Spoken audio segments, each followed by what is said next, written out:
नमस्कार, मैं रचना शर्मा चढ़ती कला टाइम टीवी देख रहे सभी दर्शकों का स्वागत करती हूं। आप देख रहे हैं हरियाणा न्यूज। समाचारों की शुरुआत से पहले एक नजर आज की मुख्य सुर्खियों पर।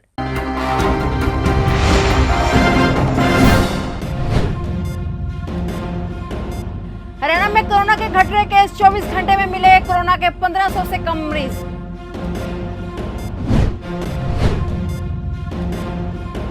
गुरनाम सिंह को बनाया गया भारतीय किसान यूनियन चटोनी ग्रुप का राष्ट्रीय अध्यक्ष। किसान आंदोलन को और तेज करने पर विचार विमर्श।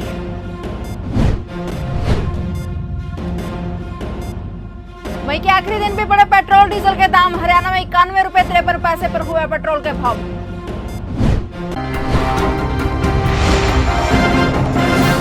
और अब समाचार विस्तार से। कृषि कानूनों के विरोध में दिल्ली की सीमाओं पर किसानों का आंदोलन लगातार जारी है। इस बीच गुरनाम सिंह को भारतीय किसान यूनियन चटोनी ग्रुप का राष्ट्रीय अध्यक्ष बना दिया गया है। सोनीपत कुंडली बॉर्डर पर हरियाणा के किसान नेता एकजुट हुए और किसान नेता गुरनाम सिंह चटोनी को भारतीय किसान यूनियन चटोनी ग्रुप का राष्ट्रीय अध्यक्ष चुना गया। इसके साथ ही आंदोलन को तेज करने के लिए आगामी रणनीति पर विचार विमर्श किया गया। आगामी 5 जून को पूरे देश भर में बीजेपी के घरों, नेता और कार्यालय के बाहर कानून की प्रतियां जलाए जाने का आह्वान संयुक्त किसान मोर्चा कर चुका है, जिसको लेकर हरियाणा के आला नेता कुंडली बॉर्डर पर एकजुट हुए और भारतीय किसान यूनियन चटोनी ग्रुप के रूप में राष्ट्रीय अध्यक्ष के पद के तौर पर उन्हें चुना गया है। इस मौके पर चटोनी ने कहा कि मीटिंग का मुख्य उद्देश्य किसान आंदोलन को और तेज करना है। 5 जून पूरे देश भर के लिए बीजेपी के नेताओं के घर पर और कार्यालयों के बाहर कानून की प्रतियां जलाई जाएंगी और जिसके लिए नेताओं और कार्यकर्ताओं की ड्यूटियां लगा दी गई हैं। तेल कंपनी ने मई महीने के आखिरी दिन यानी आज सोमवार को भी पेट्रोल और डीजल के दामों में बढ़ोतरी की है। आज पेट्रोल डीजल की कीमतों में 22 से 29 पैसे प्रति लीटर तक का इजाफा हुआ है। हरियाणा में 31 मई यानी आज पेट्रोल का दाम 91 रुपए 53 पैसे प्रति लीटर हो गया है। वहीं डीजल का दाम बढ़कर 85 रुपए 23 पैसे प्रति लीटर पर पहुंच गया है। बता दें कि मई में 16 दिन पेट्रोल डीजल के दाम बढ़ाए गए हैं।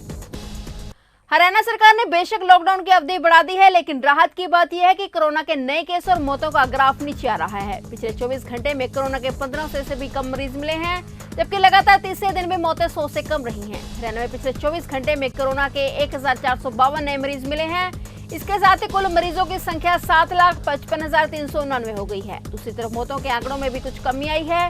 एक दिन में 99 मरीजों ने दम तोड़ा है। प्रदेश में अब तक 8,221 लोगों की सांसें कोरोना रोक चुका है। इधर 3,370 मरीजों के डिस्चार्ज होने के बाद 7,26,081 मरीज अब तक ठीक होकर घरों को लौट चुके हैं। इसके साथ ही अब प्रदेश में एक्टिव मरीजों की संख्या 21,087 हो गई है। कांग्रेस पार्टी के राष्ट्रीय प्रवक्ता रणदीप सिंह सुरजेवाला इंद्री में पहुंचे, जहां कांग्रेस नेता नाहर सिंह संधू के नेतृत्व में कांग्रेस कार्यकर्ताओं ने उनका जोरदार स्वागत किया। नर सेवा नारायण सेवा का भाव लेकर कांग्रेस के नेताओं ने इंद्री के विभिन्न अस्पतालों में जाकर डॉक्टरों को पीपी किटों सहित दूसरी वस्तुएं देकर उन्हें सम्मानित किया तथा कोरोना महामारी में जरूरत के सामान से लोगों के जीवन बचाने में और सहयोग देने का भरोसा दिलाया। इस मौके पर रणदीप सुरजेवाला ने हरियाणा सरकार पर जमकर हमला बोला। नर सेवा ही नारायण सेवा, कांग्रेस का सेवा और समर्पण अभियान आज इसी संकल्प के साथ करनाल जिले में असंध के बाद हम अब इंदरी में इसकी शुरुआत कर रहे हैं। एक तरफ भाजपा जजप्पा के लिए कोरोना महामारी आपदा में लूट का अवसर बन गया है और कांग्रेस पार्टी के लिए ये सेवा का संकल्प है, समर्पण का संकल्प है। अब तो कोरोना महामारी गांव और कस्बों तक फैल गई है, पर खट्टर सरकार की क्या तैयारी है? सरकारी आंकड़े झूठे हैं। अखबार के और टेलीविज़न के साथियों से ज़्यादा चश्मदीद गवाह कोई नहीं।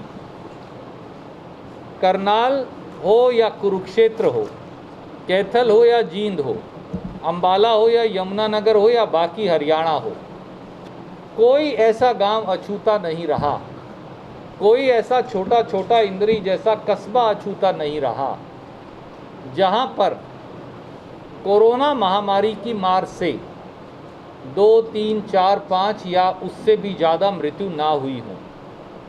हरियाणा में कई तो ऐसे गांव हैं, टिटोली, रोहतक जैसे, जहां 70, 80, 82 मृत्यु हो चुकी। सरकार का आंकड़ा भी अगर आप मान लें आज का, तो 7.5 लाख को कोरोना का संक्रमण छू रहा है और हमारे प्रदेश में 8,000 से ज़्यादा लोगों की सरकारी आंकड़े के मुताबिक मौत हो चुकी, जबकि असल में ये और भी ज़्यादा है। पर ना कहीं सरकार है ना शासन है, और भाजपा जजप्पा सरकार के हुक्मरान प्रदेश की जिम्मेवारी से अपना पीछा छुड़वाकर पीठ दिखाकर भाग गए। कुरुक्षेत्र के मुख्य द्वार गीता द्वार पर स्थित पिपली गांव, जो कि नेशनल हाईवे पर लगता है, जिसमें कि गांव वासियों के काफी समय से मांग रही है कि पिपली गांव को नगर परिषद के अधीन लाया जाए, जिसको लेकर आज पिपली सोशल वेलफेयर सोसाइटी द्वारा एक प्रेस कॉन्फ्रेंस का आयोजन कर पिपली स्थित राम मंदिर में किया गया, जिसमें उन्होंने सरकार और विधायक सुभाष सुधा के समक्ष यह विषय संज्ञान में लाया। उन्होंने कहा कि यहाँ पर साफ सफाई से लेकर कई मूलभूत सुविधाएं उपलब्ध नहीं है, जिनको भविष्य में उपलब्ध करवाना जरूरी है, जिससे यहाँ के वासियों को दिक्कत का सामना न करना पड़े और एक वार्ड का दर्जा मिले। बता दें कि मुख्यमंत्री द्वारा पूर्व में यह घोषणा की गई थी कि पिपली ग्राम पंचायत को नगर परिषद के अधीन लेकर आया जाएगा, जिसको लेकर एक बार फिर पिपली सोशल वेलफेयर एसोसिएशन ने यह मांग ध्यान में लाने के लिए एक कॉन्फ्रेंस की, जिसमें यह भी कहा गया कि आने वाले चुनाव पिपली में ग्राम पंचायत के ना होकर नगर परिषद के कराए जाएं। सबसे पहले तो आप लोग मीडिया की तरफ से मैं आप लोगों को बड़ा धन्यवाद करूँगा, तो छोटे से गाँव में आके टाइम निकाल के और हमारा अपने विचार सुने। और हमारा पिपली के अंदर 35,000 की जनसंख्या के करीब यहाँ पे पहुँच चुकी है सर। तो वहाँ यहाँ पे कोई भी ऐसा प्रावधान नहीं है कि यहाँ साफ़ सफाई का कुछ रहे या कुछ भी ऐसा, मतलब जो गवर्नमेंट की तरफ से यहाँ पे कोई ऐसी सुविधा की हो, कोई सीवर का लगाओ या जैसे भी। हमने इस बारे में 2017 में जब 48 कोस की यात्रा जब शुरू की थी, सीएम साहब ने पिपली से शुरू की थी सबसे पहले चिट्टे मंदिर के यहाँ से, तो हमने वहाँ पे भी उनको ज्ञापन भी दिया था। उन्होंने बड़ा आश्वासन दिया था सुधा साहब के माध्यम से कि इनको लाया जाए नगर पालिका के अंदर। उसके बाद इन्होंने जब भी सीएम साहब ने खुला दरबार लगाया, हमारे पिपली वेलफेयर सोसाइटी की तरफ से सारे मेंबर्स पिपली पैरागेट में भी गए थे, और उसके बाद दोबारा फिर मौका एक बार तीसरी बार मिला, तब भी हमने उनके संग में लेके आए थे कि सर ये काम रुका हुआ है, अभी इसको जल्दी से जल्दी इसको आगे बढ़ाया जाए। पता नहीं बीच में कुछ कोरोना काल में कुछ ऐसा लॉकडाउन में रहा होगा किस कारण से, लेकिन बहुत आगे तक हमारी फाइल चली गई थी। डायरेक्टर साहब तक भी लगभग लास्ट टाइम पे जो हमारे को पता चला था वहाँ तक भी फाइल चली गई थी, फाइनल हो गया था। सीएम साहब को भी इस बारे में बहुत ज़्यादा काफ़ी कुछ बार हमने याद करवाया सारे मेंबरों ने मिलकर, और पूरी पिपली ही आज के टाइम में बहुत ज़्यादा परेशान है। आप जैसे निकलोगे, किसी की भी आप व्यू लेके देखो, पूरी पिपली में निकल के देखोगे तो बहुत ज़्यादा गंदगी है। और प्लीज़ हम तो यही चाहते हैं कि पूरी पिपली की तरफ से देखो, किसी न किसी को तो आगे आना पड़ेगा।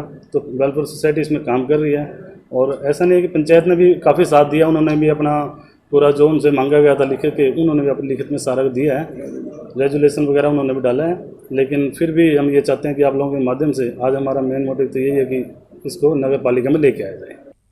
एक तरफ सरकार खेल और खिलाड़ियों को बढ़ावा देने के लिए तरह तरह की योजनाएं लेकर आ रही है, वहीं खेल के मैदानों की हालत ऐसी हो गई है कि उन्हें खेलों मैदानों में सुविधाओं के लिए प्रदर्शन करने पड़ रहे हैं। ऐसा ही मामला रतिया में भी सामने आया है। यहाँ खिलाड़ियों ने खेल के मैदान के लिए सरकार के खिलाफ जमकर नारेबाजी कर रोष व्यक्त किया है। खिलाड़ियों का कहना है कि रतिया के सरकारी स्कूल में एकमात्र खेल का मैदान है, मगर उसकी हालत तो बदहाल हो चुकी है, और बरसात के दिनों में इलाके का सारा पानी मैदान में एकत्रित हो जाता है, जिससे यहाँ आने वाले खिलाड़ियों को समस्याएं आती हैं। खिलाड़ियों ने सरकार से मैदान की हालत सुधारने, खेल के कोच को नियुक्त करने और मैदान में ट्रैक बनाने, पेयजल मुहैया करवाने सहित अन्य मूलभूत सुविधाएं उपलब्ध करवाने की मांग की है। साथ ही उन्होंने ये भी कहा है कि अगर शासन और प्रशासन उनकी मांगे नहीं मानता तो वे धरना प्रदर्शन करेंगे और जरूरत पड़ी तो भूख हड़ताल पर भी बैठ जाएंगे।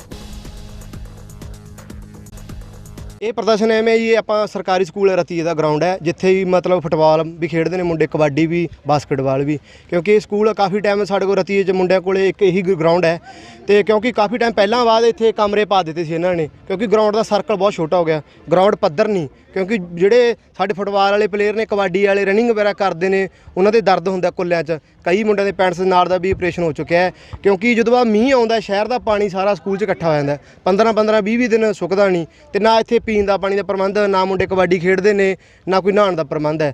ਸਾਡੀ ਸਰਕਾਰ ਨੂੰ ਇਹੀ ਗੁਜ਼ਾਰਿਸ਼ ਹੈ ਵੀ, ਕਿਉਂਕਿ ਰਤੀਏ ਦਾ ਇਕੱਲਾ ਹੀ ਗਰਾਊਂਡ ਹੈ ਇਹ, ਸਾਡੀ ਇਹੀ ਗੁਜ਼ਾਰਿਸ਼ ਹੈ ਵੀ ਇਹਨੂੰ ਸੈੱਟ ਕੀਤਾ ਜਾਵੇ, ਮਿੱਟੀ ਪਾ ਕੇ ਕਾਕੋ ਖਲਾਇਆ ਜਾਵੇ, ਠੀਕ ਹੈ ਗੱਲ, ਪੋਲ ਤੇ ਲਾਈਟਾਂ ਲਾਈਆਂ, ਕਿਉਂਕਿ ਜਿਹੜੇ ਸ਼ਹਿਰ ਦੇ ਜਿੰਨੇ ਵੀ ਵਾਸੀ ਰਾਤ ਨੂੰ ਰੋਟੀ ਖਾ ਕੇ ਸੈਰ ਕਰਨ ਆਉਣ, ਜੇ ਸੈਰ ਕਰਨਗੇ ਕੋਈ ਬਿਮਾਰੀ ਨਹੀਂ ਲੱਗੂਗੀ ਤਾਂ ਤੰਦਰੁਸਤ ਰਹਿਣਗੇ। ਮੰਗ ਕੀ ਹੈ ਸਰਕਾਰ? ਸਾਡੀ ਮੰਗ ਇਹੀ ਹੈ ਵੀ ਸਕੂਲ ਨੂੰ, ਮਤਲਬ ਸਾਡੇ ਗਰਾਊਂਡ ਨੂੰ ਵਧੀਆ ਬਣਾਇਆ ਜਾਵੇ, ਸਾਨੂੰ ਜਿਮ ਵਗੈਰਾ ਦਿੱਤੀ ਜਾਵੇ, ਖੇਡਣ ਵਾਸਤੇ ਫੁੱਟਬਾਲ ਦਾ ਕੋਚ ਦਿੱਤੇ ਜਾਣ, ਸਾਨੂੰ ਇੱਥੇ ਪੱਧਰ ਕਰਕੇ ਗਰਾਊਂਡ पानी की निकासी होवे।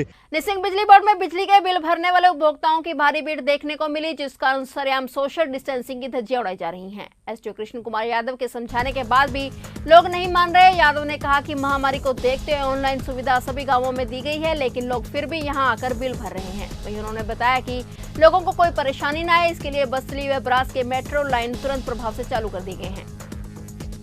वैसे तो अपने सावधानी मास्क लगा के आने चाहिए इंडिविजुअल को। हमारे यहाँ 2 काउंटर है, बाकी हम गांव में भी कह रहे हैं भाई पब्लिक डिमांड पे गांव में हम अलग से लगा देंगे इस महामारी को देखते हुए, और ताकि यहाँ ज़्यादा रश ना हो। सर एक बस्तड़ी मेट्रो लाइन है, तो जैसे गेहूं का सीज़न था, अप्रैल के महीने में बिल्कुल बंद रही और मई में भी बिल्कुल बंद है, शाम को 7 बजे आती है। तो कहीं ना कहीं एक जो छोटे जो दुकानदार हैं जो अपना कृषि के संबंधित कार्य करते हैं, तो उनको एक बहुत भारी परेशानी का सामना करना पड़ता है सर। तो उसके बारे में क्या कहना चाहेंगे? ये जो ब्रास हमारी 33 kV लाइन है, इसमें अगमेंटेशन का काम चल रहा है, तो ये लगभग 4-5 दिन का और है ज़्यादा से ज़्यादा। और इस पर 2 गाँव हैं, ब्रास और बस्तड़ी, उसको हमने गुणियाना से जोड़ दिया। दोपहर में हम गाँवों को सप्लाई देंगे। सदगुरु माता सुदीक्षा जी महाराज के आशीर्वाद से कालका के रेलवे ग्राउंड स्थित संत निरंकारी सत्संग भवन में रक्तदान शिविर का आयोजन किया गया, जिसमें श्रद्धालुओं ने रक्तदान किया। इस शिविर का उद्घाटन पूर्व विधायक लतिका शर्मा तथा संयोजक तारा सिंह ने किया। लतिका शर्मा ने संत निरंकारी मिशन की प्रशंसा करते हुए कहा कि संत निरंकारी मिशन निरंतर समाज सेवा में हमेशा ही अग्रसर रहा है। शिविर में 99 पुरुष और 3 स्त्रियों ने रक्तदान किया। संत निरंकारी चैरिटेबल फाउंडेशन में ब्लड डोनेशन कैंप का आयोजन किया गया। मैं तहे दिल से अपनी तरफ से और हमारी पार्टी की तरफ से भी इनका बहुत बहुत धन्यवाद करना चाहती हूँ, क्योंकि जो ब्लड डोनेशन कैंप है वो पूरे भारत में नहीं विश्व में भी सबसे बड़ी संख्या में इनके द्वारा ही लगाया जाता है। और कालका विधानसभा में लगातार ये मानवता के कार्यक्रम आयोजित करते रहते हैं। मैं इसके लिए अपने यहाँ के कालका से तारा सिंह जी और उनके बाद जगदीश जी सभी का तहे दिल से बहुत बहुत निरंकारी मिशन के सभी सहयोगियों का उनके का बहुत बहुत तहे दिल से धन्यवाद करती हूँ। अंबाला शहर के विधायक असीम गोयल लगातार हेल्थ वर्करों और सफाई कर्मचारियों से अपील कर रहे हैं कि वे कोरोना महामारी से बचने के लिए इंजेक्शन लगवाएं, जिसके चलते वे लगातार सफाई कर्मचारियों के लिए कोरोना वैक्सीनेशन के कैंप भी लगवा रहे हैं। देखिए, जो हमारे स्वच्छता सेनानी या आज जिस प्रकार से कोरोना से जो लड़ाई लगी हुई है, कुछ ही योद्धा जो है सामने आके फ्रंट पे इस लड़ाई को फेस कर रहे हैं। तो हमारा एक मिशन था कि जो ये फ्रंट लाइन वर्कर्स हैं, एसेंशियल वर्कर्स हैं, जो स्वच्छता सेनानी हैं, ये स्वस्थ रहें। और इनके स्वास्थ्य की चिंता करते हुए हमारी टीम ने इनको किट्स जो हैं कुछ दी हैं। उसमें स्टीमर हैं, सैनिटाइजर हैं, मास्क हैं, ताकि ये अपने को सुरक्षित रख सकें। इनसे स्टीम लेने की रोज अपील की और साथ में वैक्सीन के प्रति इनको जागरूक किया, भी लगवाएं। मन में इनके कुछ डर था, भ्रांतियां थी। फिलहाल हरियाणा न्यूज में इतना ही। तब तक के लिए देखते रहिए चढ़ती कला टाइम टीवी और मुझे दीजिए इजाजत। धन्यवाद।